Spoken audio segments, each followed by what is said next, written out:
1 Samuel 20. Then David fled from Naioth and at Ramah, and went to Jonathan and asked, "What have I done? What is my crime? How have I wronged your father that he is trying to kill me?" "Never," Jonathan replied. "You are not going to die.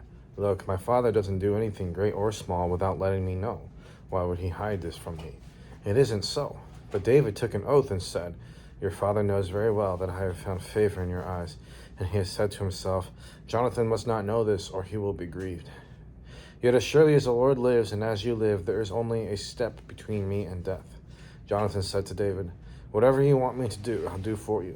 So David said, "Look, tomorrow is the new moon feast, and I am supposed to dine with the king. But let me go and hide in the field until the evening of the day after tomorrow. If your father misses me at all, tell him, David earnestly asked my permission to hurry to Bethlehem, his hometown, because an annual sacrifice is being made there for his whole clan.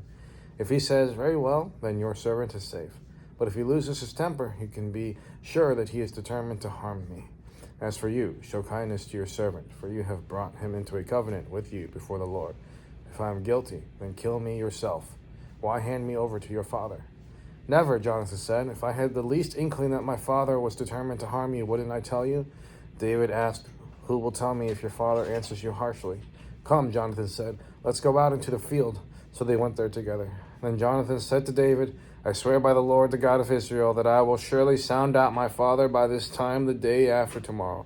If he is favorably disposed towards you, will I not send you word and let you know? But if my father intends to harm you, may the Lord deal with Jonathan, be it ever so severely, if I do not let you know and send you away in peace. May the Lord be with you as he has been with my father, but show me unfailing kindness like the Lord's kindness as long as I live, so that I may not be killed. And do not ever cut off your kindness from my family, not even when the Lord has cut off every one of David's enemies from the face of the earth."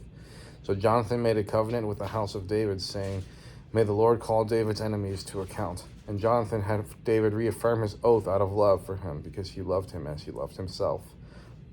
And then Jonathan said to David, "Tomorrow is the new moon feast. You will be missed because your seat will be empty. The day after tomorrow, toward evening, go to the place where you hid when this trouble began, and wait by the stone Ezel. I will shoot 3 arrows to the side of it, as though I were shooting at a target. Then I will send a boy and say, 'Go, find the arrows.' If I say to him, 'Look, the arrows are on this side of you, bring them here,' then come, because as surely as the Lord lives, you are safe. There is no danger. But if I say to the boy, 'Look, the arrows are beyond you,' then you must go, because the Lord has sent you away. And about the matter you and I discussed, remember, the Lord is witness between you and me forever." So David hid in the field, and when the new moon feast came, the king sat down to eat. He sat in his customary place by the wall. Opposite Jonathan and Abner sat next to Saul, but David's place was empty. Saul said nothing that day, for he thought something must have happened to David to make him ceremonially unclean. Surely he is unclean. But the next day, the second day of the month, David's place was empty again. Then Saul said to his son Jonathan, "Why hasn't the son of Jesse come to the meal, either yesterday or today?" Jonathan answered, "David earnestly asked me for permission to go to Bethlehem. He said, 'Let me go on, because our family is observing a sacrifice in the town, and my brother has ordered me to be there. If I have found favor in your eyes, let me get away to see my brothers.' That is why he has not come to the king's table." Saul's anger flared up at Jonathan, and he said to him, "You son of a perverse and rebellious woman, don't I know that you have sided with the son of Jesse to your own shame and to the shame of the mother who bore you? As long as the son of Jesse lives on this earth, neither you nor your kingdom will be established. Now send someone to bring him to me, for he must die." "Why should he be put to death? What has he done?" Jonathan asked his father. But Saul hurled a spear at him to kill him. Then Jonathan knew that his father intended to kill David. Jonathan got up from the table in fierce anger. On that second day of the feast he did not eat, because he was grieved at his father's shameful treatment of David. In the morning Jonathan went out to the field for his meeting with David. He had a small boy with him, and he said to the boy, "Run and find the arrows I shoot." As the boy ran, he shot an arrow beyond him. When the boy came to the place where Jonathan's arrow had fallen, Jonathan called out after him, "Isn't the arrow beyond you?" Then he shouted, "Hurry, go quickly, don't stop." The boy picked up the arrow and returned to his master. The boy knew nothing about all this, only Jonathan and David knew. Then Jonathan gave his weapons to the boy and said, "Go, carry them back to town." After the boy had gone, David got up from the south side of the stone and bowed down before Jonathan 3 times with his face to the ground. Then they kissed each other and wept together, but David wept the most.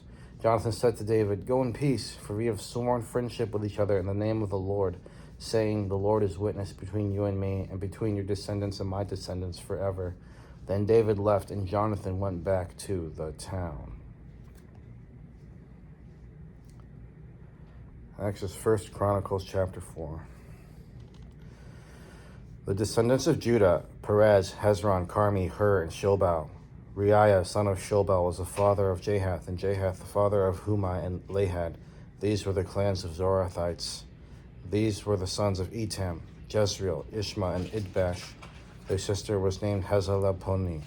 Penuel was the father of Gedor, and Ether the father of Husha. These were the descendants of Hur, the firstborn of Ephrathah, and father of Bethlehem. Ashur, the father of Tekoa, had two wives, Helah and Naarah. Naarah bore him Ahuzam, Heper, Temeni, and Haashtari. These were the descendants of Naarah. The sons of Helah: Zereth, Zohar, Ethnan, and Koz, who was the father of Unab and Hezabibah, and the clans of Aharo, son of Harum. Jabaz was more honorable than his brothers. His mothers had named him Jabez, saying, "I give birth to him in pain."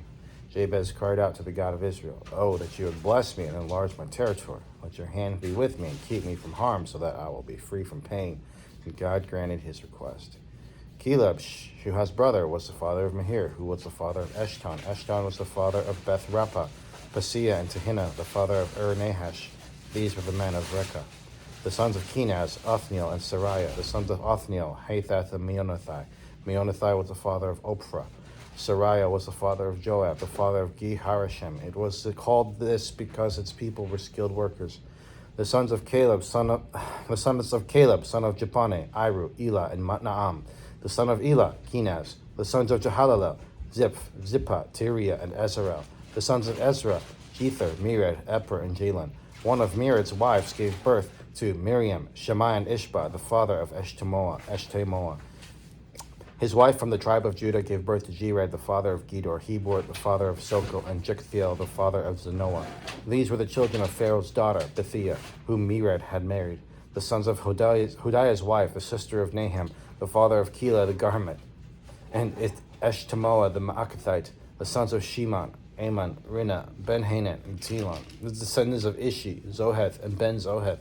The sons of Shelah, son of Judah: the father of Leka, Laadah, the father of Marishah, and the clans of the linen workers at Beth Ashbea. Jocham, the men of Kozeba, and Joash and Seraph, who ruled in Moab and Jeshbulehem. These records are from ancient times. They were the potters who lived at Netaim and Gederah. They stayed there and worked for the king. The descendants of Simeon: Nemuel, Jemen, Jereb, Zerah, and Shaul. Shalom was Shaul's son, Mibsam his son, and Mishma his son. The descendants of Mishma: Hamuel his son, Zakur his son, and Shimei his son. Shimei had 16 sons and 6 daughters, but his brothers did not have many children, so their entire clan did not become as numerous as the people of Judah. They lived in Beersheba, Molada, Hazar Shual, Bilhah, Izam, Tolad, Bethuel, Hormah, Ziklag, Beth Markaboth, Hazar Susam, Beth Biri, and Sha'aram. These were their towns until the reign of David. Their surrounding villages were Etam, Ain, Rimmon, and Token, and Ashen, 5 towns, and all the villages around these towns as far as Be'elith. These were their settlements, and they kept a genealogical record. Mishabab, Jamlech, Josha, son of Amaziah; Joel, Jehu, son of Joshibiah, the son of Sariah, the son of Asahel; also Eloinai, Akbaiah, Jeshohiah, Ezahiah, Adiel, Jezimiel, Benaiah, and Ziza, son of Shiphi, the son of Elon, the son of Jediah, the son of Shimri, the son of Shemaiah. The men listed above by name were leaders of their clans. Their families increased greatly, and they went into the outskirts of Gedor to the east of the valley in search of pasture for their flocks. They found rich, good pasture, and the land was spacious, peaceful, and quiet. Some Hamites had lived there formerly. The men whose names were listed came in the days of Hezekiah, king of Judah. They attacked the Hamites in their dwellings and also the Meunites who were there and completely destroyed them, as is evident to this day. Then they settled in their place because there was pasture for their flocks. And 500 of these Simeonites, led by Pelatiah, Neariah, Raphiah, and Uzziel, the sons of Ishi, invaded the hill country of Seir. They killed the remaining Amalekites who had escaped, and they have lived there to this day.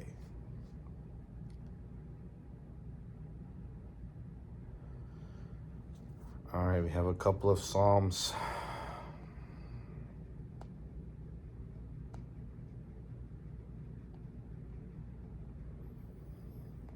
Psalm 56.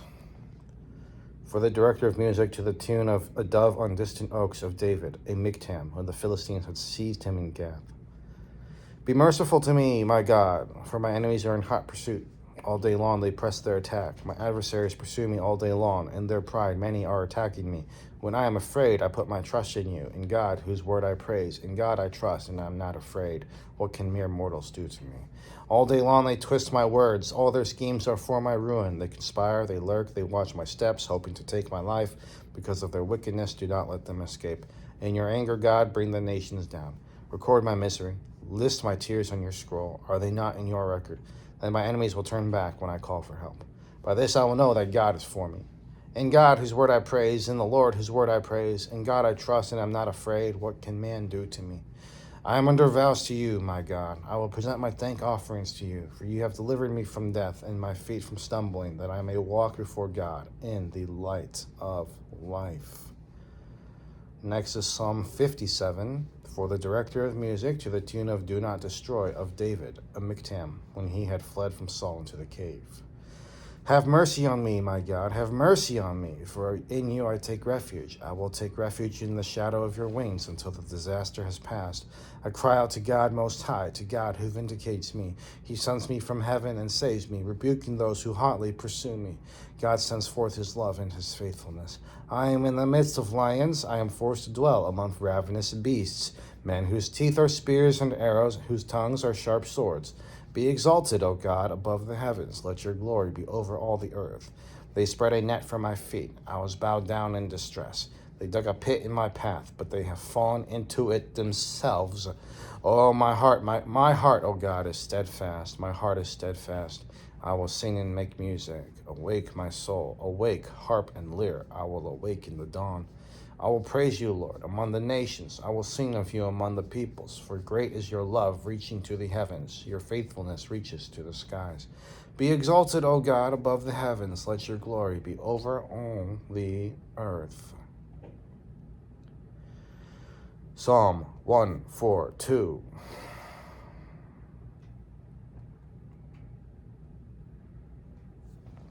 A maskil of David, when he was in the cave, a prayer.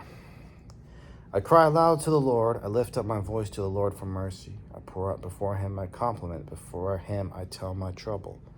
When my spirit grows faint within me, it is you who watch over my way. In the path where I walk, people have a hidden snare for me. Look and see, there is no one at my right hand. No one is concerned for me. I have no refuge. No one cares for my life. I cry to you, Lord. I say, you are my refuge, my portion in the land of the living. Listen to my cry, for I am in desperate need. Rescue me from those who pursue me, for they are too strong for me. Set me free from my prison, that I may praise your name. Then the righteous will gather about me, because of your goodness to me.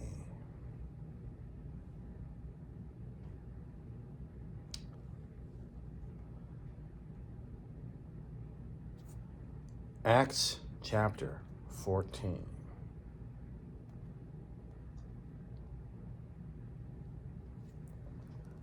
At Iconium, Paul and Barnabas went as usual into the Jewish synagogue. There they spoke so effectively that a great number of Jews and Greeks believed. But the Jews who refused to believe stirred up other Gentiles and poisoned their minds against the brothers. So Paul and Barnabas spent considerable time there, speaking boldly for the Lord, who confirmed the message of his grace by enabling them to perform signs and wonders. The people of the city were divided. Some sided with the Jews, others with the apostles. There was a plot afoot among both Gentiles and Jews, together with their leaders, to mistreat them and stone them. But they found out about it and fled to the Lycaonian cities of Lystra and Derbe to enter the surrounding country, where they continued to preach the gospel. In Lystra there sat a man who was lame. He had been that way from birth and had never walked. He listened to Paul as he was speaking. Paul looked directly at him, saw that he had faith to be healed, and called out, "Stand up on your feet." At that, the man jumped up and began to walk. When the crowd saw what Paul had done, they shouted in the Lycaonian language, "The gods have come down to us in human form." Barnabas they called Zeus, and Paul they called Hermes, because he was the chief speaker. The priest of Zeus, whose temple was just outside the city, brought bowls and wreaths to the city gates because he and the crowd wanted to offer sacrifices to them. But when the apostles Barnabas and Paul heard of this, they tore their clothes and rushed out into the crowd, shouting, "Friends, why are you doing this? We too are only human like you. We are bringing you good news, telling you to turn from these worthless things to the living God who made the heavens and the earth and the sea and everything in them. In the past he let all nations go their own way, yet he has not let himself without testimony. He has shown kindness by giving you rain from heaven and crops in their seasons. He provides you with plenty of food and fills your hearts with joy." Even with these words, they had difficulty keeping the crowd from sacrificing to them. Then some Jews came from Antioch and Iconium and won the crowd over. They stoned Paul and dragged him outside the city, thinking he was dead. But after the disciples had gathered around him, he got up and went back into the city. The next day he and Barnabas left for Derbe. They preached the gospel in that city and won a large number of disciples. Then they returned to Lystra, Iconium, and Antioch, strengthening the disciples and encouraging them to remain true to the faith. "We must go through many hardships to enter the kingdom of God," they said. Paul and Barnabas appointed elders for them in each church, and with prayer and fasting committed them to the Lord in whom they had put their trust. After going through Pisidia, they came into Pamphylia, and when they had preached the word in Perga, they went down to Attalia. From Attalia, they sailed back to Antioch, where they had been committed to the grace of God for the work they had now completed. On arriving there, they gathered the church together and reported all that God had done through them and how he had opened a door of faith to the Gentiles, and they stayed there a long time with the disciples. That's today's reading. I hope you have a blessed day, and I'll see you tomorrow.